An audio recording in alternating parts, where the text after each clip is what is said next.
999 नाही ओपन करून ओपन करून दे. नाही पण त्याला आणि हे बघ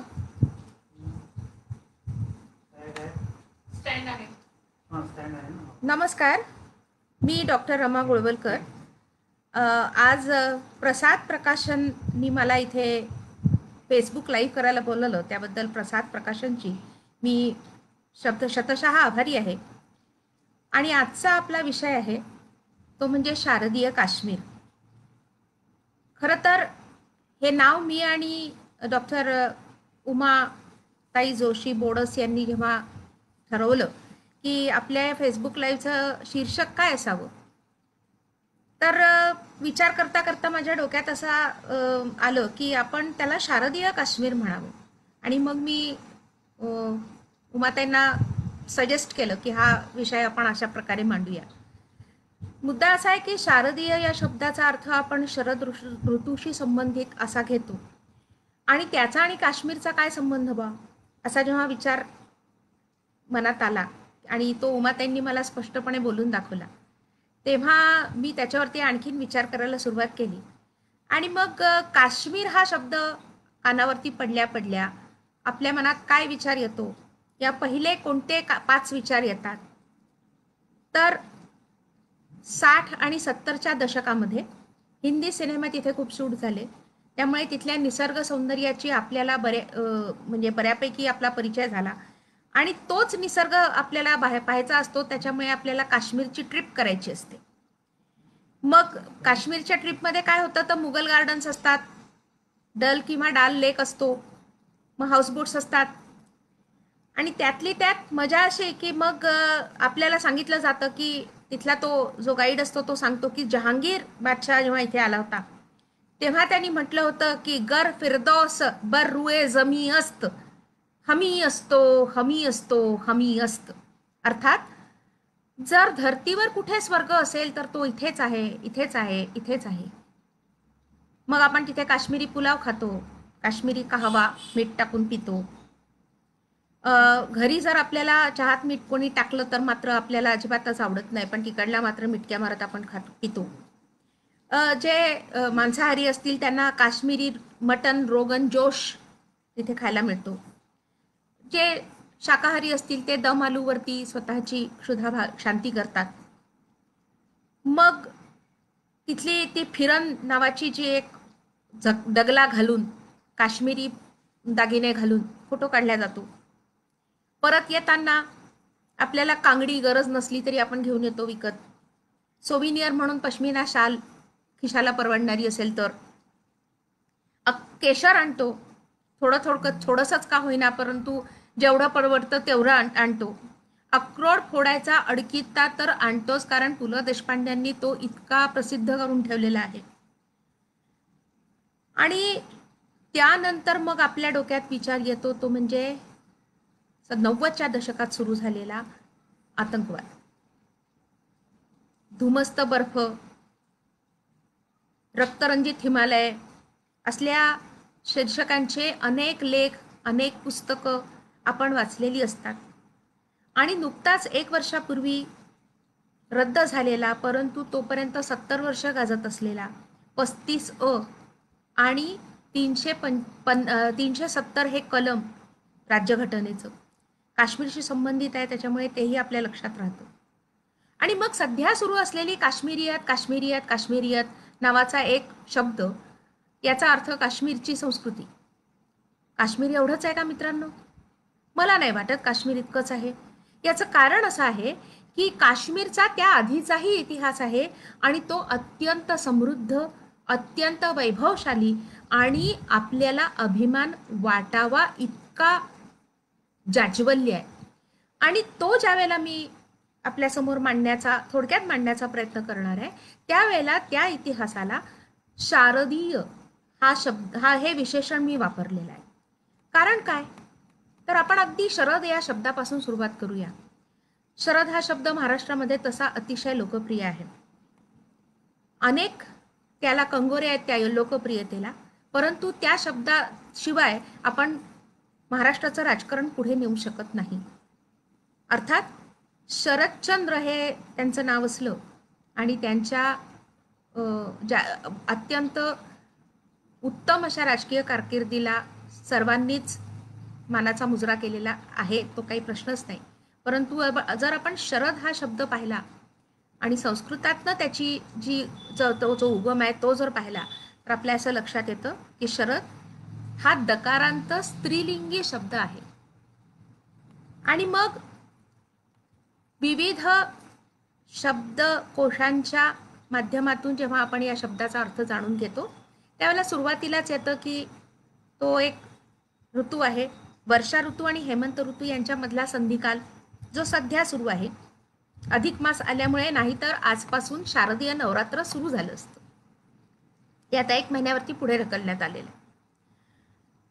तर हा शरद ऋतू पासून ती सुरुवात होते. इंग्लिशमध्ये त्याला ऑटम म्हणतात. त्यानंतर शरद या शब्दाचा आणखीन एक अर्थ आहे, ते म्हणजे वर्ष, म्हणजे संवत्सर. आणि म्हणूनच संस्कृत भाषेत ज्यावेळेला आपण कुणाला वाढदिवसाच्या शुभेच्छा देतो, त्यावेळेला आपण त्याला म्हणतो पश्येम शरदः शतम, जीवेम शरदः शतम.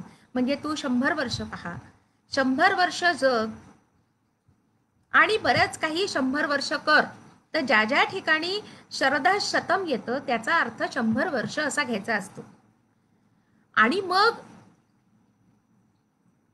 मॉनियर विलियम्सची जी संस्कृतची डिक्शनरी आहे, त्याच्यामध्ये जेव्हा मी अर्थ पाहिला त्यावेळेला मला तो इतका वेगळा आणि इतका छान वाटला. मी तो इंग्लिशमधनं तुम्हाला आधी वाचून दाखवते आणि मग त्याचं मी केलेलं मराठी भाषांतरी वाचून दाखवते. In fine composite or at the end of a compound, सूक्ष्मतम पातळीपर्यंत संयुक्त असलेलं, संयुगाचा अंतिम परिणाम म्हणजे शरद. आणि हा जेव्हा अर्थ मला लागला त्यावेळेला माझ्या डोक्यात असं कसं काय म्हणतात 100 किंवा 1000 वॉटचा असा एक बल्बच लागला. मी त्यानंतर शारदीय या शब्दापेक्षाही शारदा या शब्दापर्यंत येऊन पोचले. तर शारदा या शब्दाचा अर्थ समजायच्या आधीही आपल्याला असं लक्षात येतं की आपल्याला लहानपणी शारदा शारदांबोज वदना वदनांबुजे सर्वदा सर्वदा स्माकम सन्निधिम सन्निधिम कुरु हा श्लोक आपल्याला शिकवला जातो. विद्या आणि कलेची देवता आहे शारदा म्हणजे. आता विद्या आणि कला या 2 स्वतंत्र गोष्टी आहेत. आणि कट्यार काळजात घुसली या सुप्रसिद्ध नाटकामध्ये मास्तर म्हणजे आमचे पुरुषोत्तम दारव्हेकर अगदी स्पष्ट शब्दात या दोनही प्रक्रियांची फार सुंदर उकल करून सांगतात. त्यातले जे कविराज आहे ते त्या 2 शागिर्दांना समजावून सांगतात, नाही सदाशिवला समजून सांगतात. अजाण बालका, विद्या वेगळी आणि कला वेगळी. विद्या ही बाहेरून आपल्यात शिरते, तर कला ही आतून बाहेर पडते. विद्येसाठी केवळ मस्तक पुरे, पण कलेसाठी मस्तक आणि हृदय दोन्हीही हवीत. विद्या जगाचं कोडं सोडवते, तर कला जगाचं कोडं घडवते. विद्या अशी देता येते सुपारीसारखी, पण कला उचलावी लागते तपकिरीसारखी. आणि या संगीताच्या क्षेत्रातलीच जर उपमा द्यायची झाली तर विद्या ही तालासारखी असते, ती शिकता येते आणि शिकवताही येते. पण कला ही लईसारखी असते, ती अंगात असावी लागते. जन्माला येताना तिथून म्हणजे स्वर्गातून आणावी लागते. इतकं सुंदर आणि मार्मिक विश्लेषण विद्या आणि कलेचं केलेलं आहे. आणि या दोन्ही गोष्टी आपल्याला जर भारतीय संस्कृतीमध्ये बघायच्या असतील तर त्याकरता आपण सरस्वतीची उपासना करावी असं सांगितलं जातं. सरस्वतीच्या प्रतिमेमध्ये देखील त्याचा या दोन्ही गोष्टींचा अंतर्भाव त्यांनी केलेला आहे. आणि सर्वात महत्त्वाची गोष्ट म्हणजे काश्मीर क्षेत्रात जी लिपी इस्लामी आक्रमणाच्या आधी प्रचलित होती, ज्या लिपीत अनेक महत्त्वाचे संस्कृत ग्रंथ लिहिल्या गेलेत, त्या लिपीचं नाव देखील शारदा असंच आहे. आता लिपीचं जर आपण थोडंसं विश्लेषण केलं तर आपल्या लक्षात येईल की लिपी ही अक्षर, शब्द, वाक्य पंक्ती, परिच्छेद, अध्याय, प्रकरण, अधिकरण, सर्ग, कांड, काव्य, ग्रंथ. म्हणजे अगदी सूक्ष्मातल्या सूक्ष्म घटकापासून तर आपण अगदी ग्रंथापर्यंत जर काही आपल्याला लिहायचं असेल तर ते लिपीशिवाय अशक्य आहे. अक्षर म्हणजे अक्षय राहणारं, ज्याचं क्षरण होत नाही असं. आणि शब्द म्हणजे नाद ब्रह्माचं अर्थवाही साकार स्वरूप, म्हणजेच नाद आणि अर्थ या दोघांचं संयोग म्हणजे शब्द. बुद्धीच्या आणि भावनेच्या सूक्ष्म पातळीपर्यंत जाऊन भिडणारा, त्यांच्याशी एकरूप होऊन ज्ञानाचं संयोग निर्माण करणारा असा घटक म्हणजे शब्द आहे. आणि म्हणूनच आपण विद्यारंभ करत असताना नमस्ते शारदे देवी काश्मीरपुरवासिनी त्वामहम प्रार्थये नित्यम विद्यादानं च देहि मे असं म्हणत असतो. कारण ही विद्या देण्यासाठी आपल्याला ही लिपी अतिशय महत्त्वाची आहे. आणि या दोन्हीचा जिथे संगम झालेला आहे म्हणजे शारदा देवी आणि शारदा लिपी, ते पीठ म्हणून शारदा पीठ त्याला म्हटलं जातं. आणि काश्मीर हे शारदा पीठ या नावाने पूर्वी प्रसिद्ध होतं. का बरं? तर या ठिकाणी विद्या आणि कला आणि ज्ञान ह्या तिघांचं भरपूर प्रमाणात उत्सर्जन होत होतं. का होत असेल तिथे, हाही प्रश्न आपल्याला निश्चितच भेडसावतो.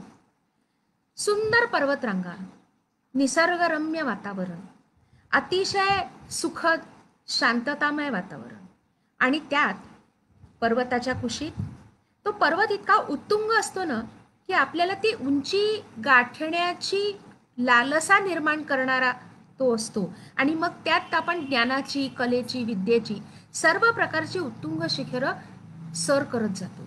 म्हणून तो पर्वत आपल्या पाठीशी हवा. ध्यानधारणा करण्यासाठी, ज्ञानसाधना करण्यासाठी, मनन, चिंतन आणि वैचारिक अभिसरण करण्यासाठी या वातावरणाची आवश्यकता असते. ते वातावरण काश्मीरमध्ये त्या काळी उपलब्ध होतं. आणि म्हणून असं म्हणतात की तिथल्या प्रत्येक घराघरामध्ये एकतरी विचारवंत, एकतरी कवी, एकतरी लेखक, एकतरी तत्वज्ञानी, एकतरी लेखक, ग्रंथकार असे निर्माण झालेले आहेत. म्हणजे पदोपदी, ठायी ठायी तुम्हाला विद्वत जनांची रेलचेल प्राचीन काश्मीरच्या संस्कृतीमध्ये दिसून येते. शारदीय काश्मीर ही परंपरा ही पंचवेणीची आहे. वेणी म्हणजे पेड, 5 पेड असलेली परंपरा आहे. सर्वात आधी आपण बघूया ती म्हणजे ऋषी परंपरा. काश्मीर हे स्थानच मुळात काश्यप निर्माण झालेलं आहे. काश्यप ऋषी यांना म्हणे कोणीतरी असं सांगितलं की इथे एक मोठा तलाव आहे आणि त्या तलावात एक जलोद्भव राक्षस आहे आणि त्याचं पारिपत्य तुम्हाला करायचं आहे. म्हणून काश्मीर ऋषींनी पर्वताची एक बाजू थोडीशी मोकळी केली आणि त्यातून पुष्कळसं पाणी वाहून जाऊ दिलं. जी भूमी तिथे निर्माण झाली किंवा मोकळी झाली त्या ठिकाणी हे काश्मीर वसवण्यात आलं. त्यामुळे कश्यप ऋषींच्या आशीर्वादाने उत्पन्न झालेलं असं क्षेत्र असल्यामुळे काश्मीरला काश्मीर असं म्हणतात. काश्मीर हा त्याचा उच्चार नाही. आणि ही ऋषी परंपरा आपल्याला आदि शंकराचार्यांपर्यंत आणून सोडता येते. दुसरी आहे परंपरा, ती आहे आध्यात्मिक. बौद्ध मत या ठिकाणी अतिशय प्रचुर प्रमाणात फुललं, बहरलं. आणि नुसतंच बहरलं नाही तर ते चीनपर्यंत जाऊन पोचलं. अश्वघोष इसवी सन पूर्व 2 किंवा 1 शतक, एक हरहुन्नरी कलावंत असलेला हा माणूस, ज्याला तंतुवाद्यही उत्कृष्ट वाजवता यायचं, ज्याला उत्कृष्ट गाता यायचं, ज्याला तालाचं उत्कृष्ट ज्ञान होतं, ज्याचं काव्य करण्याची त्याची प्रतिभा ही आकाशाला गवसणी घालायची. आणि तो गृहस्थ संस्कृताचा तर विद्वान होताच आणि त्याला तत्वज्ञानाची देखील अत्यंत आवड होती. वेदशास्त्र संपन्न आणि नंतर त्यांनी बौद्ध मताचा स्वीकार केला आणि बौद्ध मताचा प्रचार आणि प्रसार करण्यासाठी त्यांनी अनेक नाटकं लिहिलीत. आता अश्वघोषाचा विचार केल्यानंतर आपल्याला कालिदासाचा विचार करावाच लागतो, कारण अनेक संस्कृत विद्वानांचं म्हणणं असं आहे की कालिदासाच्या लेखनशैलीवर किंवा काव्यशैलीवर अश्वघोषाचा निरंतर परिणाम जाणवतो. आणि जर ती काव्यशैली ही वैदर्भी काव्यशैली असं म्हटल्या जात असेल तर वैदर्भी काव्यशैलीवर अश्वघोषाचा परिणाम आहे असंही आपल्याला तर्काने म्हणता येतं. आणि म्हणून मी विदर्भाची असल्यामुळे आणि त्या वैदर्भीय शैलीचा मला नितांत अभिमान असल्यामुळे मला माझा संबंध, माझं नातं थेट अश्वघोषाशी जोडल्या गेलेलं आहे असं सतत वाटत असतं. दुसरा त्यातला आचार्य आहे आणि बौद्ध मताचा प्रचारक आहे, त्याचं नाव आहे नागसेन. याचं नाव आपण अत्यंत प्राचीन असा बौद्ध मताचा ग्रंथ मिलिंद पंध यात सतत येत असतो, कारण मियांडर म्हणजे मिलिंद याला पडलेले बौद्ध मताविषयीचे प्रश्न त्याच्या शंकांचं निरसन करणारे म्हणून आचार्य नागसेन आपल्याला माहिती आहे. कुमारजीव हे इसवी सनाच्या 4थ्या किंवा 5व्या शतकात झालेले आहेत आणि हे महानुभाव असे आहेत की ज्यांनी हिमालय पर्वत पार करून पलीकडे गेलेत ते आणि चीनमध्ये त्यांनी बौद्ध मताचा प्रसार आणि प्रचार केला. आपण 9व्या शतकात येतो आहे, ते म्हणजे रत्नचिंता नावाचे बौद्ध आचार्य आहेत, विद्वान आहेत, भिक्खू आहेत आणि त्यांनी अनेक संस्कृत ग्रंथांचा चीनी भाषेमध्ये रूपांतरण केलेलं आहे. आणि जर आपण खरं मानलं ज्या प्रकारची ऐतिहासिक नोंद आपल्याला BBC-च्या डॉक्युमेंटरीमध्ये सापडते किंवा इतर संशोधकांनी शोधून काढली आहे तसा, तर येशू ख्रिस्ताचे 13 वर्ष ज्या 13 वर्षात येशू ख्रिस्त तुम्हाला जेरुसलेममध्ये सापडत नाही, ती 13 वर्ष येशू ख्रिस्तांनी काश्मीरमध्ये घालवलेली आहेत आणि त्यांनी बौद्ध तत्वज्ञानाचा अभ्यास केला आहे आणि इथून ज्ञानप्राप्ती करून ते पुन्हा इस्रायलला गेलेले आहेत असं काही संशोधकांचं म्हणणं आहे. त्यामुळे आपण येशू ख्रिस्ताला जर काश्मीरच्या त्या शारदीय काश्मीरमध्ये गणलं तर येशू ख्रिस्त हे देखील काश्मीरमधूनच ज्ञानप्राप्ती करून बाहेर गेलेले आहेत. आणि मग आपण 9व्या शतकामध्ये येतो. या शतकात शैव मताचा प्रतिपादन करणारे वसुगुप्त यांना शैव मताचे प्रणेता सुद्धा म्हटले जाते आणि त्यांचे 2 शिष्य आणि नंतरची प्रचंड मोठी शिष्य परंपरा भट्ट कल्लाड आणि सोमानंद ह्या तिघांनी मिळून ते शैव मताचं अधिष्ठान तिथे काश्मीरमध्ये ठेवलं. हे सगळं बघत असताना आपल्या असं लक्षात येतं की मुघलांचं किंवा इस्लामचं आक्रमण काश्मीरवर होण्याआधी काश्मीरला एक अत्यंत सशक्त अशी आध्यात्मिक परंपराही लाभलेली आहे. आता आपण विज्ञान परंपरेमध्ये जर गेलो तर आपल्याला असं लक्षात येतं की विज्ञानाची परंपरा ही फार महत्त्वाची आहे आणि एका पाठोपाठ एक मी जर तुम्हाला नावं सांगितली तर तुम्हाला आश्चर्य वाटेल. इसवी सन पूर्व 1400 ते इसवी सन पूर्व 1200 या कालखंडात कधीतरी एक लगध या नावाचे ऋषी होऊन गेलेत. त्यांनी वेदांग ज्योतिषाचा पाया रचला आणि अत्यंत सूक्ष्म वेदांग ज्योतिषाची निरीक्षणं त्यांनी नोंदवून ठेवलेली आहेत. इसवी सन पूर्व 3रं शतक. पंचतंत्राच्या गोष्टी आपण सगळेच जण ऐकतो. लोकव्यवहार आणि राजनीतीशास्त्र आणि नीतिशास्त्र या संदर्भात प्राण्यांच्या माध्यमातून राजपुत्रांना समजतील अशा गोष्टी आणि त्यातून दिली गेलेली शिकवण याकरता पंचतंत्र संपूर्ण जगभरात प्रसिद्ध आहे. ते इसवी सन पूर्व 3ऱ्या शतकात लिहिलं गेलं आहे आणि लिहिणारे आहेत विष्णू शर्मा, ते काश्मीरचे. इसवी सन पूर्व 3ऱ्या शतकात चरक यांनी आयुर्वेदाची संहिता घेऊन काढली आणि आज चरक संहिता म्हणून आपण ती आयुर्वेदाची संहिता एक प्रमाणभूत ग्रंथ म्हणून आयुर्वेदात मानला गेलेला आहे. इसवी सनाचं 5वं शतक जर आपण पाहिलं तर जयजट्ट नावाचे एक विद्वान होऊन गेले. त्यांनी सुश्रुत संहितेवरती टीका लिहिलेली आहे आणि ते देखील आयुर्वेदाचे एक मोठे वैद्य म्हणून प्रसिद्ध आहे. इसवी सनाचं 7व्या शतकात वाग्भट आहेत, ते काश्मीरचेच आहेत आणि त्यांनी वाग्भट संहिता लिहिली आणि आयुर्वेद त्रिमूर्ती म्हणजे चरक, सुश्रुत आणि वाग्भट ही जी आयुर्वेद त्रयी म्हटली जाते त्याच्यापैकी एक आहेत आणि ते काश्मीरचेच आहेत.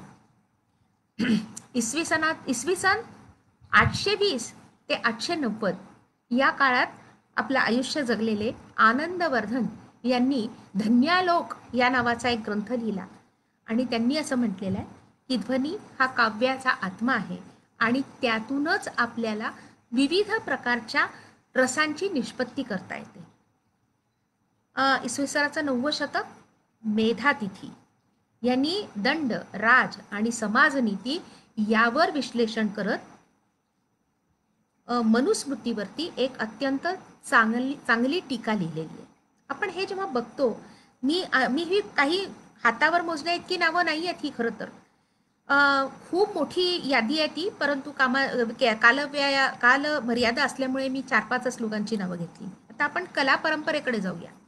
कला परंपरा काय आहे? कला परंपरा इसवी सन पूर्व 2ऱ्या किंवा 1ल्या शतकात मी आत्ता सांगितल्याप्रमाणे अश्वघोष होऊन गेले. त्यांनी 10च्या वर नाट्यं लिहिलेली आहेत, नाटकं लिहिलेली आहेत. त्यातली बहुतेक बौद्ध चरित्र सांगणारी नाटकं आहेत. अत्यंत उत्कृष्ट संस्कृत कवी आणि नाटककार होते ते. इसवी सन पूर्व 3ऱ्या शतकामध्ये पुन्हा आपण विष्णू शर्मा घेतो पंचतंत्राचा पुन्हा आपण विचार करूया. इसवी सनाच्या 7व्या शतकात भामह नावाचे एक काव्यशास्त्र आणि अलंकार याबद्दल आपलं मत धडाडीने मांडणारे एक विद्वान होऊन गेले. त्याच्यानंतर 9व्या शतकात रुद्भट झाले. त्यांनीही काव्यालंकार आणि शृंगार तिलक या नावाचे 2 ग्रंथ लिहिले. 9व्या शतकात उद्भट झालेत. 950 ते 1020 हा तर काळ म्हणजे काय म्हणावा. एका अत्यंत प्रतिभासंपन्न आणि अष्टपैलू व्यक्तिमत्वाचा हा काळ होता. त्या व्यक्तीच्या नवनवोन्मेषशालिनी प्रतिभेनी आणि प्रज्ञेनी संपूर्ण भारत झळाळून गेला आणि ती व्यक्ती म्हणजे अभिनवगुप्त. या माणसानी काय काम केलेलं आहे याच्याबद्दल एक स्वतंत्र भाषणच माझं ठेवावं अशी मी विनंती उमाताईंना करते. त्यांनी सारेच विषय हाताळले आणि आपल्याला नाट्यशास्त्र पुन्हा एकदा नव्यानं त्याचा परिचय करून दिला. त्याच्यानंतर इसवी सनाचं 12वं शतक येतं. कल्हण नावाचे एक इतिहासकार आणि कवी होऊन गेले. त्यांची राजतरंगिणी नावाचा एक ग्रंथ आहे आणि त्याच्यावरून आपल्याला काश्मीरचा हा सगळा इतिहास कळतो आणि त्याच्यामुळे शारदीय काश्मीरची कला परंपरा काय आहे यावर आपल्याला अभिमान बाळगायला मोकळीक मिळते. आणि मग आपण येतो आहे ते म्हणजे राजपरंपरेमध्ये. काश्मीरची राजपरंपरा अत्यंत वैभवशाली. अशोकानी मगधाहून राज्य करत एक प्रदेश हस्तगत केला, त्याच्यावरती विजय मिळवला आणि ते थेट सध्याच्या पाकिस्तानाच्या पलीकडे अफगाणिस्तानापर्यंत गेले होते. त्यामुळे अशोकाची खरोष्टी लिपीत लिहिलेली आज्ञापत्र, ज्याला आपण अशोकाचे शिलालेख म्हणतो, ते आपल्याला तिथे मिळतात आणि ते खरोष्टी लिपीत लिहित असताना देखील इयम धम्मलिपी असंच लिहितात आणि त्याच्यामुळे धम्मलिपी म्हणजे धर्माची आज्ञा, लिखित स्वरूपातली धर्माची आज्ञा असा त्याचा अर्थ असून धम्मलिपी याचा अर्थ ब्राह्मी लिपी नव्हे. हे पुन्हा एकदा मी इथे प्रतिपादित करण्याचा प्रयत्न करते आहे. तर सम्राट अशोकाची जी राजपरंपरा आहे ती नंतर मग गुप्त काळामध्ये देखील काश्मीरवरती बऱ्यापैकी गुप्तांनी राज्य केलं आणि मग आपण येतो ते नागवंशाकडे. खरं तर नाग या शब्दाचा अर्थ संस्कृतमध्ये फार वेगवेगळ्या प्रकारे आलेला आहे, परंतु त्यातला एक जो व्युत्पत्ती मला अशी वाटते की नाग या शब्दाचा अर्थ निर्झर किंवा झरा असाही असू शकतो. याचं कारण असं आहे की नग म्हणजे पर्वत आणि पर्वतातून निघणारा तो नाग. आता तुम्ही बघा, तोही असाच बेळातून निघाल्यासारखा त्या छोट्याशा धारेतून म्हणजे एका छोट्याशा खोबणीतून बाहेर येतो आणि मग नाग जसा पुढेच जातो, त्याला मागे काही येता येते, त्याला रिव्हर्स गिअर नाही. तसाच झऱ्यालाही रिव्हर्स गिअर नाही. नागाला पाय नसतात, झऱ्याला पाय नसतात. तो नागमोडी जातो, झराही नागमोडी जातो. सापाला जिथून जागा मिळते तिथून तो आपलं अंग आक्रसून घेत कसा तरी सरपटत पुढे जातो. झराही तसाच आहे. त्याच्यामुळे झऱ्याला नाग म्हणण्यामध्ये मला नाही वाटत काही तार्किक अडचण असेल. तर हे जे नाग होते तर आपल्याला अजून एक काश्मीरमध्ये लिहिल्या गेलेलं नीलमत पुराण नावाचं एक पुस्तक आहे. त्याच्यामध्ये 500च्या वर नागांची म्हणजेच झऱ्यांची नावं दिलेली आहेत. आपल्याला नेहमीच आपण जेव्हा नागदेवतेची पूजा करतो किंवा नागपंचमीची पूजा करतो तेव्हा आपण 8 नागांचा उल्लेख करतोच. अनंत, वासुकी, तक्षक, कर्कोटक, पद्म, महापद्म, शंख आणि कुलिक हे ते 8 नाग आहेत. आपण जेव्हा हे 8 नाग बघतो त्यावेळेला ही सगळी नाग देवता किंवा नागवंश अशा वंशातले हे गोत्र आहेत असं म्हणायला काही हरकत नाही. आणि त्यातल्या कर्कोटक वंशाच्या लोकांनी इथे अत्यंत समृद्धशाली असं राज्य स्थापन केलं होतं. त्यातला पहिला राजा होता तो प्रज्ञादित्य. प्रज्ञादित्यानी 661 मध्ये इसवी सन 661 मध्ये राज्यारोहण केलं आणि त्यांनी आपलं राज्य रोहतक पर्यंत पसरवलं होतं. सॉरी 661 मध्ये आला तो प्रतापादित्य. प्रज्ञादित्याचा राज्यकाळ आहे तो 625 ते 661. याच्या काळामध्ये युएन संघ 2 वर्ष काश्मीरमध्ये राहिलेला आहे आणि त्यांनी असं लिहून ठेवलेलं आहे की या राजाचं राज्य कपिशा म्हणजे काबूलपर्यंत पसरलेला आहे, कारण की तो काबूल मार्गेच भारतामध्ये आलेला होता. त्यामुळे तुम्ही विचार करा की काश्मीरच्या अनंतनाग आणि श्रीनगर त्यावेळेला त्याला अधिष्ठान असं नाव होतं. तर अधिष्ठानपासून काबूलपर्यंतचा प्रदेश हा प्रज्ञादित्याच्या अंमलाखाली होता आणि प्रज्ञादित्याचा तिथे आपल्याला नाणी पण सापडत आहेत. त्यानंतर त्याचा मुलगा प्रतापादित्य हा 661 साली राज्यावरती आला. त्यांनी 50 वर्ष राज्य केलं आणि काश्मीरच्या दक्षिणेला रोहतकपर्यंत त्यांनी आपलं राज्य पसरवलं होतं. त्यानंतर त्याची 2 मुलं राज्य करून गेल्यानंतर त्याचा तिसरा मुलगा ललितादित्य हा 724 मध्ये राज्यारोहण त्याचं झालेलं आहे आणि त्यांनी अरबांचं आक्रमण थोपवून धरलेलं आहे. या ठिकाणी राजा दाहिरचा पराभव झालेला आहे, परंतु काश्मीरमध्ये अरबांनी अजूनपर्यंत कुठल्याही प्रकारचं विजय प्राप्त केलेला नाही. याचं कारण असं आहे की प्रतापादित्य हा अत्यंत बलाढ्य राजा होता. त्याचा प्रदेश हा थेट तिबेट आणि बंगालपर्यंत पसरला होता, कारण त्यांनी यशोवर्मन नावाच्या राजाचा पराभव केला आणि त्याआधी थानेसरच्या सम्राट हर्षाचा पराभव केला.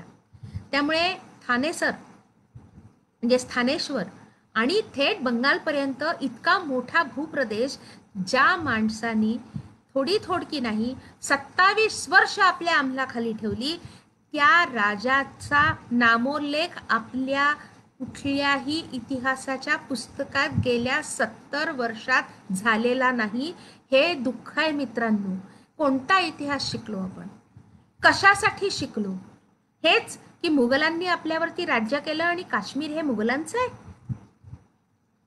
या आणि अशा विविध प्रकारच्या माहितीपूर्ण ललित लेखांचा संग्रह म्हणजे काश्मीरच्या परंपरेचा परिचय करून देणारं असा एक उपक्रम म्हणून आपल्या आवडत्या प्रसाद प्रकाशनने यावेळच्या दिवाळी अंकाचा विषय काश्मीर असा घेतलेला आहे. माझी आपल्या सर्वांना विनंती आहे की या दैदिप्यमान इतिहासाचा परिचय करून घेण्यासाठी, तो जाणून घेण्यासाठी, त्याचा स्वतःला अभिमान वाटावा, आपलं काश्मीर कसं होतं हे मुळातून जाणून घेण्यासाठी, आपल्या सांस्कृतिक वैभवाचा एकूण अंदाज आपल्याला येण्यासाठी, म्हणून हा अंक निश्चितपणे संग्रहणीय असेल. आपण हा अंक घ्या, यातून आपला इतिहास जाणून घ्या, काश्मीर किती आपलं आहे याचा याचा आदमास घ्या आणि पुढच्या पिढीला हा काश्मीरचा इतिहास आपण अत्यंत प्रभावीपणे पोचवावा, या विनंतीसह मी हे फेसबुक लाईव्ह इथेच थांबवते. शब्द मर्यादा. धन्यवाद.